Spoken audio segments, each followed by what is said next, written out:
అందరికీ నమస్కారం.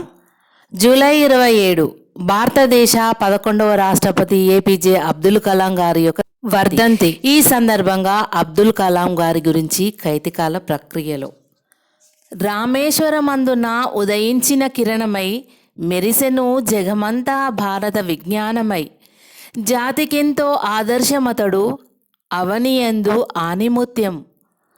నాడు పేపరందించిన నవచైతన్యమూర్తి, అసామాన్యుడిగా ఎదిగిన అలుపెరుగని సహనమూర్తి. వారెవ్వా మిస్సైల్ మ్యాన్, దేశానికి అంకితమతని జీవితం. పురస్కార వాంఛలేని పద్మభూషణధారుడు, పురస్కార వాంఛలేని పద్మభూషణధారుడు, పుణ్యచరితుడుగా ఇలన నిలిచే నిత్య కృషీవలుడు. అంతరిక్షమందు విజయుడై వెలిగెను భారతరత్నగా కలాం.